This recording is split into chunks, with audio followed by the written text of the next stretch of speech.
All right, so we're in back to John, and if you're new with us, you don't have to be caught up. We're going to be in John chapter 5, but we'll catch you up to everything you need to know for today. And the goal for back to John is not just context, so that's part of it, not just the history and the original intent and how we're going to apply it, but the goal ultimately and the most important thing is our application. How do we live different based on Scripture? When we read it, when we understand it, how do we live different? So that's what we're going to do, and we're going to see in John chapter 5 is a moment where Jesus is going to kind of mix things up, where Jesus is going to stir the waters and maybe make things a little bit complicated in the midst of stirring those waters. And what does that mean for our lives and how we live different because Jesus might stir some things up. Some things that might be settled and calm get mixed up. All right, so we're going to look in John chapter 5, verse 2. John chapter 5, verse 2. It says, "Now there is in Jerusalem by the sheep gate a pool, which is called in Hebrew Bethesda, having 5 porches. In these lay a great multitude of sick people, blind, lame, paralyzed, waiting for the moving of the water. For an angel went down at a certain time into the pool and stirred up the water. Then whoever stepped in first after the stirring of the water was made well of whatever disease he had." So at least in verse 4, this idea of an angel showing up in this pool, right? They're all of a massive number of paralyzed, lame, blind, sick people were surrounding the pool, waiting for their moment to get healed. It was kind of interesting, and almost every scholar agrees with this idea that John is not affirming that this is an actual moment where people are getting healed. John is telling you about history of what people believed and what tradition they had, because this moment in this pool and the angel stirring the pool actually is just a tradition, and it's a kind of a pagan tradition. Like, you look back and you see that stirring of that pool was not a Jewish idea. It wasn't the original religion of Jerusalem. It was a pagan idea. Of the Romans actually potentially had a temple right next to it of one of their goddesses that was like the god of the hospital, and so a god of the sick. And so this idea of where they're waiting is they're waiting for a spot, a location in which might be outside of their normal religion. They're expecting God to show up in a way that is not in line with their original religion. So they're waiting, they're sitting, they're waiting for the water to get stirred. It's kind of funny too, because they try to look at, we finally discovered this pool. We finally discovered where the pool was. It took us a few centuries. And the more they look at like the aqueducts and the way that it was compiled, because the Romans were really good at building pools and using the springs that were around the city. But the more we looked into it, they think that the reason the water might have got stirred is because Herod built his own kind of bathroom system down the way. And so the water and the way the backflow happened, I don't know the physics of it all, but they suspect, at least some people suspect, that maybe his water system stirred that pool. And I don't know about you, but I think it's funny to think, I've been waiting for my miracle and thinking it was an angel when it was just Herod flushing. It was like just that dude down the street. Can you imagine like all this time, like, I saw God do the miracle. Oh, no, that was somebody in the bathroom, actually, is what happened. But they had this tradition. They believed that somebody stepped in, and I don't know if somebody got healed from that water, and so it became a tradition, or if it happened a lot. But either way, that was the belief system that they were waiting on. And yet what we're about to see is it's not an angel that stirs the water. It's not an angel that brings the healing. It's about to be Jesus who stirs the water. It's about to be Jesus who brings the healing. So we're going to move on to verse 5 of John chapter 5. "Now a certain man was there who had an infirmity 38 years. When Jesus saw him lying there and knew that he'd already been in that condition a long time, he said to him, 'Do you want to be made well?' The sick man answered him, 'Sir, I have no man to put me into the pool when the water is stirred up. But while I am coming, another steps down before me.' Jesus said to him, 'Rise, take up your bed, and walk.' And immediately the man was made well, took up his bed, and walked. And that day was the Sabbath." So for this man, 38 years, he's been in this condition. And in one moment, he thought, it was just, if I can just get to the water first. Because apparently it has to be the first person in the pool. It can't just be everybody who gets to the pool. People are stepping over me to beat me there, and I need somebody to get me to the pool. If I can just get to this pool, then I'll be healed. Then I'll be made whole. If I can just get there first, then I'm going to be all right. And for 38 years, he's had this condition. And I don't know what that looks like, but that should have changed everything about his perception. He was waiting on an angel and Jesus showed up instead. He was waiting on the water to be stirred by an angel, and it was Jesus who stirred his waters and mixed things up to a way to where he, from 38 years of a condition, I don't know if he's sitting by the pool for 38 years, if he comes every single day for 38 years, but the man still had hope after 38 years of whatever condition he had. And I'm kind of impressed by that. Like, I'm impressed that he continued to believe. Like, he went outside of the Jewish system, the Jewish beliefs and how they could be healed. He went outside of that, and he went to a pagan direction because he still believed there was a chance for him to be healed. 38 years, he had hope that something could happen, and Jesus did it in a moment. I don't know what that looks like. I don't know what that feels like. All I know is for 38 years, you hope for a change.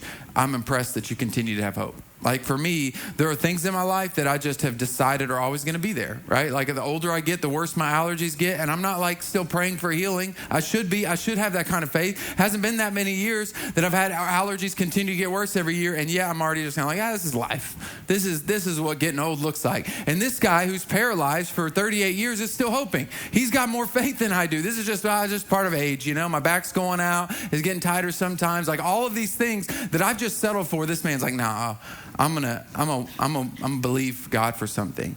And yet it gets complicated, right? Like, it gets complicated because it happens on the Sabbath. And now we're gonna see how sometimes when the water gets stirred, I don't know if you've ever been to a lake and you go step out into the lake and you start to kind of stir up the water, stuff starts coming to the surface. Starts to get a little bit muddy, a little bit murky. The places you step, the places you stir that water are the places that get a little bit murky. And this moment for him should have been what I'll call an anchor point, like a life-changing, the way I see this water, the way I see this life, the way I see the Jewish system, the way I see everything about me internally should have changed.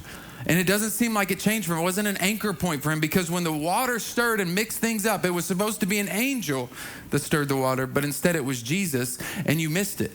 Like, it seems like it didn't change him internally. It only changed him externally. He only didn't have the external condition, and it should have changed both. It should have been an anchor point that he could always look back to and be like, I don't know a lot of things. I don't know about this pool. I don't know about the Jewish system and how they said I should be healed, but I do know a guy who healed me. This should be an anchor point for his life where it's like, I have a lot of questions about why it took 38 years for God to heal me, but I do have one answer, and his name is Jesus. It should have been an anchor point for him. But because the stirring of the water, and because it made things a little bit muddy being a Sabbath, we're going to see where this guy misses it.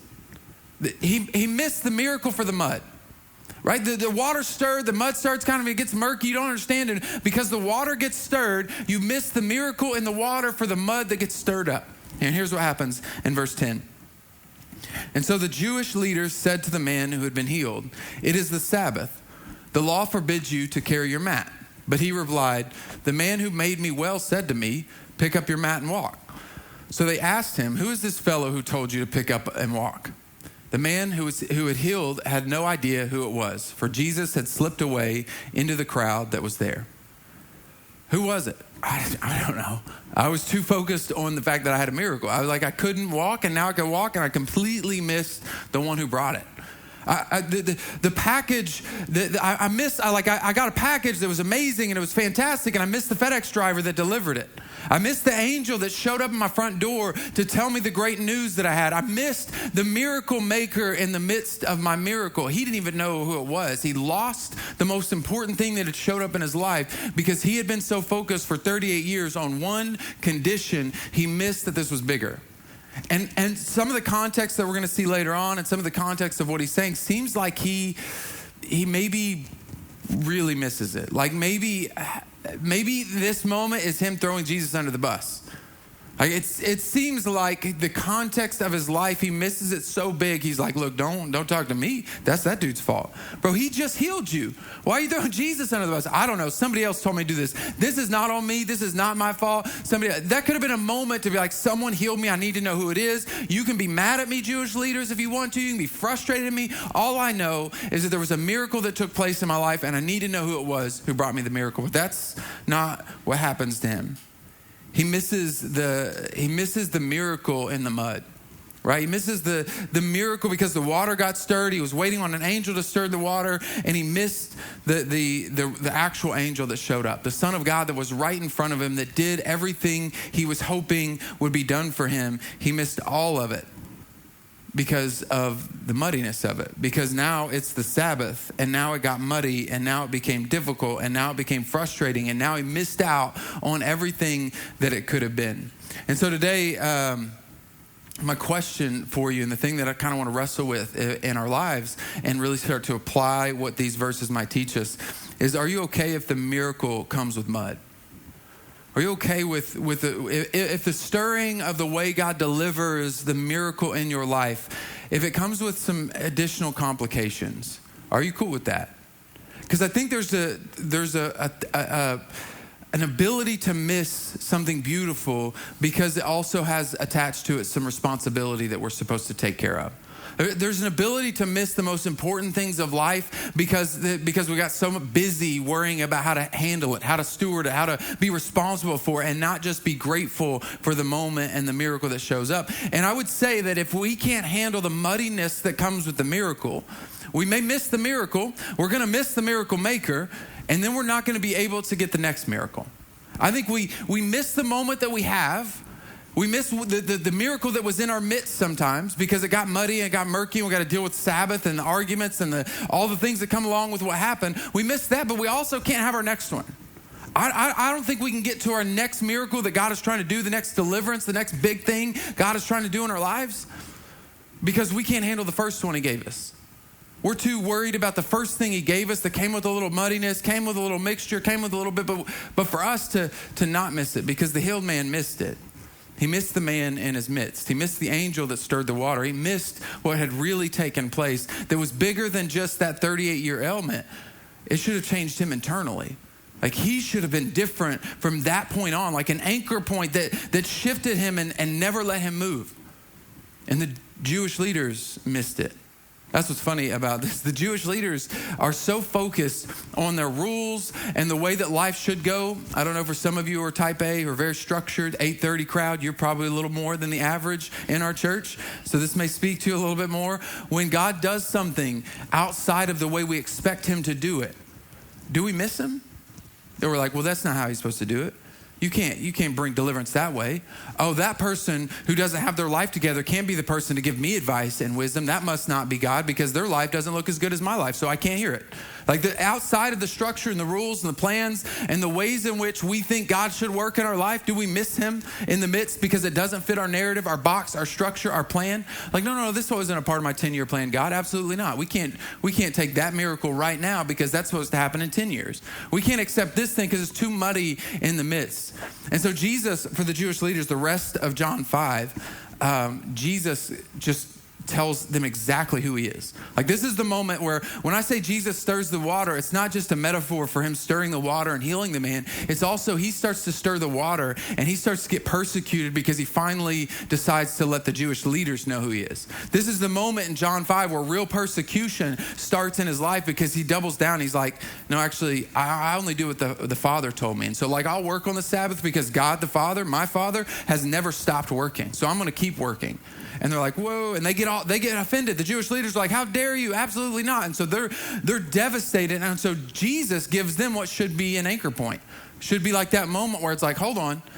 Don't miss the miracle because it was on the Sabbath. Don't miss the fact that the guy carrying the mat is carrying a mat because he was laying on it because he was paralyzed, because he couldn't get up before. You missed the whole point because it didn't fit inside your box. No, Jesus, do it on Tuesday. Do it on Wednesday, but just don't do it on Saturday. That's our Sabbath. You can't heal on the Sabbath, and how dare you have that man pick up his mat and walk on the Sabbath? How dare you? Like, you missed the whole point. Did you see that guy for 38 years was sick? Did you miss that? The guy that you've probably been around and you've seen because he's been here for a long time waiting for his healing, you missed that for the rules, for the structure?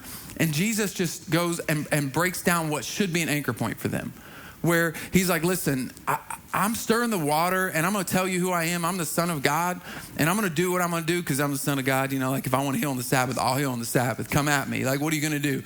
And then he just breaks down the proof of who he is. In John 5, he just breaks it down. He's like, listen, let me tell you one spot. There's 3 spots for me that are like points that should be anchor points for them to go, all right, you proved it. And John 5, he's like, listen, I've had one witness and his name was John the Baptist. You saw him. You saw what God did through him. There's the first witness. And he said the second witness happens because all of the miracles that you've seen, right? He goes through John 5 and explains to them like the miracles that are taking place should be evidence enough for you that I am who I say I am. And then lastly, the one that's like the mic drop moment for Jesus, that should have been the moment where it all clicked and we're like, oh, no, you're right, we see it. Like the very scriptures you're pointing to argue against me point to me. The thing that you're arguing about, the rules that you have created based on the scriptures that I'm talking about, if you would have believed those scriptures, if you would have listened to Moses, you would have seen me. You would have seen me the whole time. It's like there is enough proof for this thing that I'm doing that you can maybe ignore the muddiness. If you looked long enough and realized that's 3 points of evidence that I am who I say I am, it's enough to drop your rules, your structure, your organization, all the plans that you had for your life, to drop all of those things and trust me.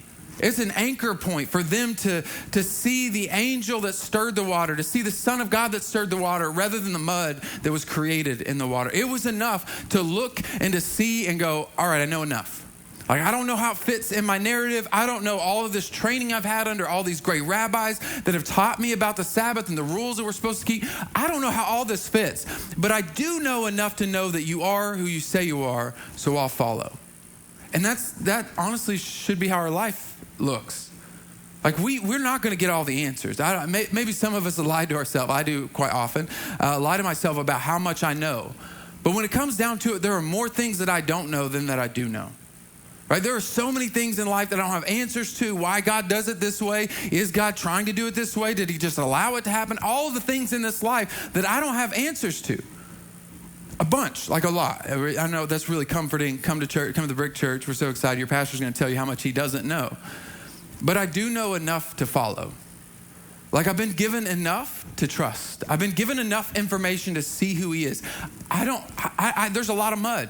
There's a lot of stirring and a lot of mixing and a lot of things that I don't understand about this life and the way things work and the way things that don't work, right? You're like, that should have worked. Why didn't that work? That should have been easy. Why isn't that easy? And I don't have all the answers for that, but I have seen enough to know. And I do know enough to know who to follow. There was a moment where I found an anchor point, right? Like, and this moment for the healed man should have been an anchor point where it's like, I don't know what happened, but I'm going to follow him. I'm going to trust him. For our lives, there's probably some anchor points. For some of you, maybe it was a miracle in your life. There was a thing you prayed for and you said, God, if you do this thing, I will trust you the rest of my life. And he did the thing. And then you find yourself in days going, but hold on, was that just a coincidence? It was like, that really him? Like, it was an anchor point for me, and it wasn't a miracle. It was a little bit more intellectual. When I was younger, I started wrestling with my faith, and I thought, what are the odds that I just happened to be born in the right country and to the right family to teach me the right things, right? Those are like statistically low odds. So I started to wrestle and doubt, like maybe I'm just duped. Maybe I just believe this thing because I was born in it and I'm kind of just, you don't notice the temperature of the water you're in. You know, you just didn't know. Like, well, of course I'm a Christian because I was born into a Christian family. That's why I chose to follow. And so I started to wrestle with that idea. And there was like people I listened to that were either atheists or agnostic that were like, oh, there's like 4,200 religions. How could you ever believe that the one that you have is right? Like, what are the odds? There's not really 4,200, but like atheists like to make that number up for some reason. And so I started to wrestle. I thought, well, like the first question to ask, it's like, is there something out there? And I started to look outside of Scripture. I started to question, like, I really want to know. And Scripture promised me that if I seek, I'll find. So I was comfortable enough saying, like, if it's true, then it's going to point me back to the truth. So I started to wrestle. And I looked to kind of like the science field and started to question, like, what seems real? And, you know, you got like evolution that kind of explains some things from a biological standpoint. You look at the Big Bang from an astronomy standpoint, it's going to try to explain some things. You got philosophy in general that's going to ask a lot of questions and explain nothing, if you've ever looked into philosophy. And I had all these wrestles and all these questions of what it meant. And each one started to point me back to, like, there had to be something. Like maybe, I mean, I'll give you, if you want evolution, you can have evolution, but the idea that it happened randomly, seems like there's an intelligent designer there. There seems like there's something behind it. Like, I've not seen very many things randomly just come together in complexity. Like, I just walked out of my kitchen and all of a sudden my dishwasher was created out of nothing. Just give it enough time and eventually a dishwasher will be made. You just put all the parts in the kitchen and eventually it'll happen. That doesn't seem logical. The same thing with the Big Bang. Like, I get the theory. I get that we see the stars moving apart and it seems like at some point in time they started at one. You can have the Big Bang. But But I still, again, have not seen complexity created out of nothingness, that something explodes and then it creates a human.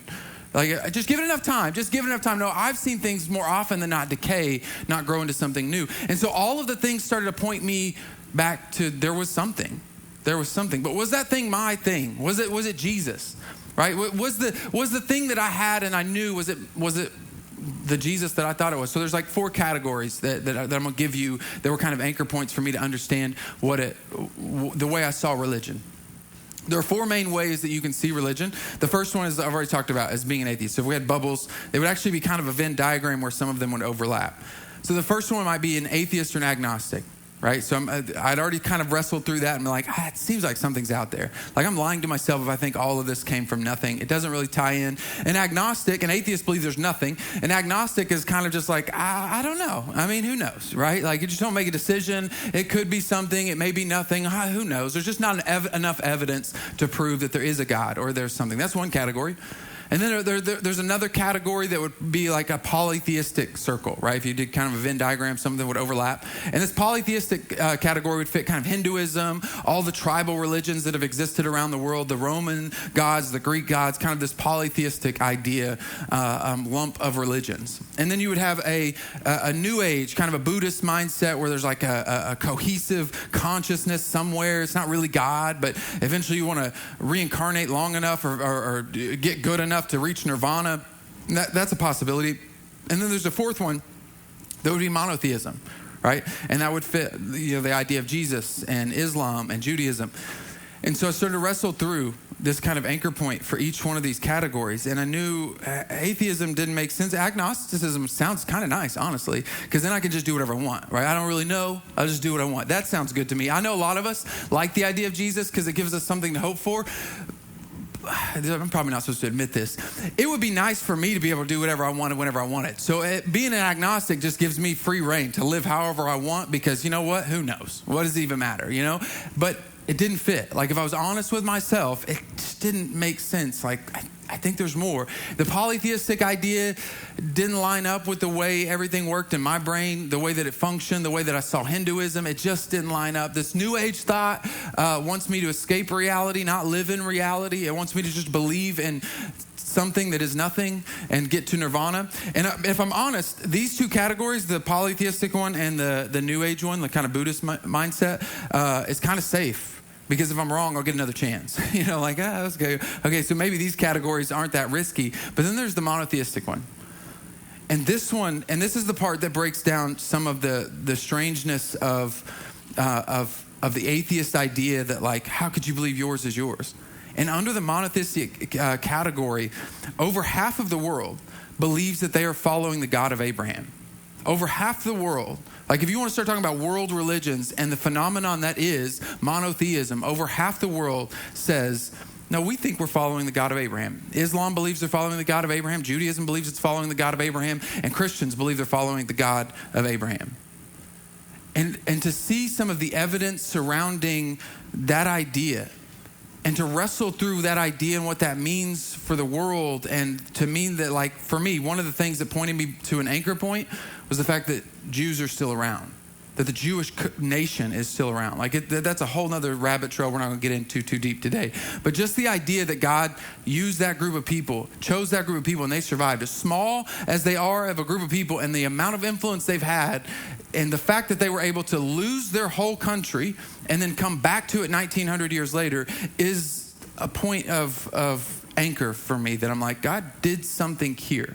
There is something to this moment, to where it anchored me into, like, that it's not, maybe I did just get blessed. Maybe I did just get born into the right family, because all of a sudden I look at scripture and I see over and over again that the things that it says are true. And it happens over and over again. And that moment, that wrestle, that season for me became an anchor point to where life gets muddy. I'm not going to lie to you. There are questions, there are doubts, there are wrestles, and that's okay. But I go back to this anchor point where I realize, like, I know enough to know. And I know enough to know that I'll be held accountable if I don't follow the way God has called me to follow, because I know enough to know. No, there's mud, and I can get distracted by the muddiness. I can get distracted by the stirring, but I know. And there was a season of my life where there was a lot of mud. 2012, 2013, I stepped down from my grandparents' church, and I thought I was hearing the voice of God. I thought I was doing what God has called me to do, and it didn't work out the way I wanted it to. It wasn't as smooth and easy as it was, and I had these weird moments where the mud kind of came to the surface, where I was like, what if I'm wrong? Like, what if I'm wasting my life in this whole religion thing, this whole Jesus thing? What if I'm wrong? And I kept walking back through these very things where it's like, you know what? Here's what biology has taught me.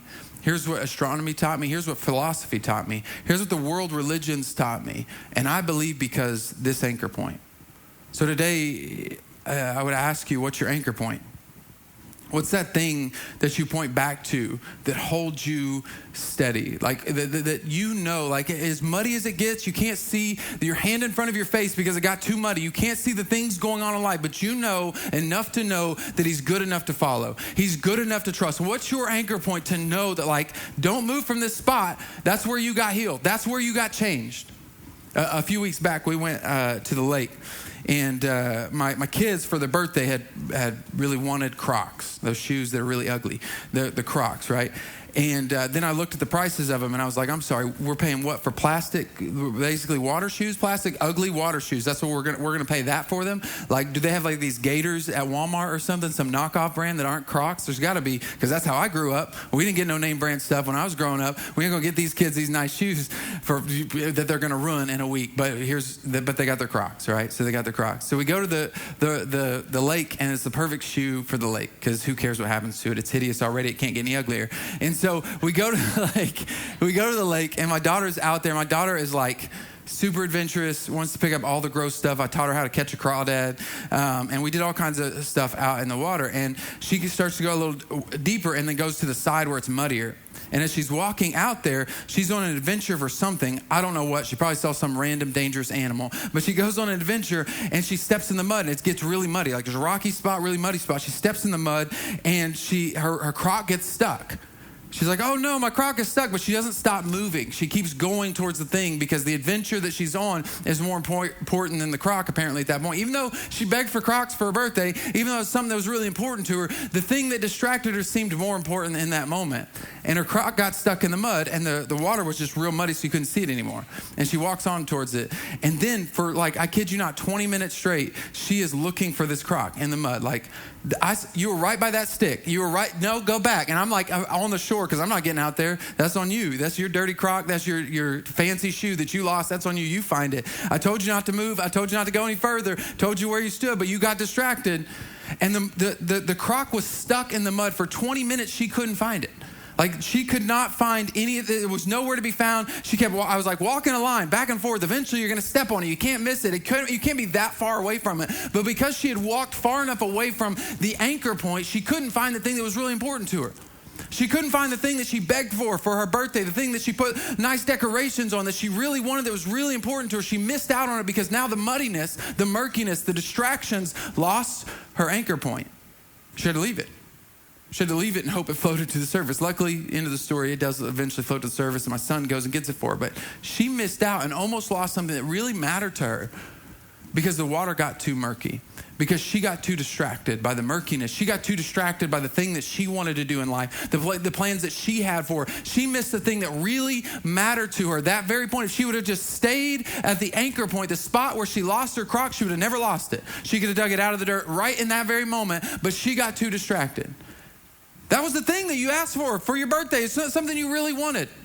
And how many of us miss the thing for the muddy water? Miss the miracle for the muddy water. We get distracted from the thing we've been praying for, the thing we've been begging for, the thing God did in our life. What do I mean? Maybe for some of you, you are at the exact job you've been praying for. This is everything you want. Maybe you prayed to be remote and you're remote. Maybe you prayed for a promotion, you got it. Maybe it's the exact way you want it to work. But because it's a little bit muddy, because your boss doesn't talk to you the way that you wish your boss talked to you, maybe because the coworkers aren't as nice as you'd hope they would, maybe it's not as easy as you planned for it to be, and you miss the miracle of the very thing you prayed for because it got a little muddy, because it got a little murky, because you got a little distracted.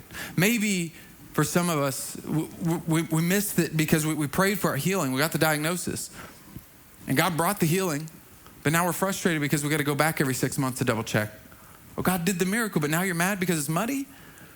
Maybe we prayed to be married. Maybe we prayed for the person we're married to right now, and we dated them, and we thought, we're praying about it, and we're convinced that this is the person. This is the person God has given me a green light on. I'm supposed to marry them right now. And then all of a sudden, you move in, and they got dirty socks. Like, that's not what I prayed for, Jesus. Well, you should have been more specific. That's on you. But there's still the miracle person that you believe God had sent you, and you missed the miracle that's around you because it came with a little stink. You missed it with your kids that you prayed for, you believed God for, and you knew that they were exactly what you wanted, and you prayed for, and you believed for, and it's the miracle that you were called to have. But they talk back. Believe it or not, if they're like my kids, they talk back. They're not always easy. It doesn't always go smooth, but they're the exact miracle you prayed for. And if you get focused on the things that are wrong, you're going to miss out on the anchor point, the miracle that's in your midst. You're going to miss it for the mud. And today I'm challenging you to look back and see the miracle that is around you, the miracle that is in you, and do not move from your anchor point. Do not move from the moment and miss because the miracle stirs up the water because what's going to happen is you can't appreciate the miracle that you have, and you'll get distracted by the mud, and you can't get the next miracle unless you can appreciate the first one. You can't get the next miracle unless you can appreciate the very first thing that you got. And I'm challenging you not to get distracted, not get away from the anchor point, not let the mud mess up your miracle, but to stay focused on the one who did the thing for you, the one who stirred the water, the angel that you'd been looking for all along. See, because to finish up the healed man's story, he misses it. He misses everything for the miracle. And the danger is going back to your old mindsets, letting the muddiness distract you, letting the miracle distract you from the miracle maker. You're going to miss out on some beautiful things. You're going to miss out on the next thing that God has for you, but you might end up even worse off than you started. Here's what Jesus says, and here's what happens. He doesn't know who Jesus is, and later Jesus finds him. Here's what happens in John 5, verse 14. Later, Jesus found him at the temple and said to him, "See, you are well again. Stop sinning, or something worse may happen to you." The man went away, told the Jewish leaders that it was Jesus who made him well. I'm sorry, what? He's like, hey, don't mess this thing up. I showed up when you've been waiting for 38 years for your miracle. I showed up to do something in your life. Don't go back. Don't go back to the Jewish system that didn't heal you. Don't go back to the pool of Bethesda that didn't heal you. Remember what I called you to and what I did for you. Don't go backwards. Don't keep sinning. Don't go tell the Jewish leaders it's not on you, it's on Jesus. Don't blame me for your miracle. Follow me because of your miracle. Follow me because I've got more for you. Because if you go back, you may be worse off than you were at the beginning. That's a scary concept. You might actually be worse off.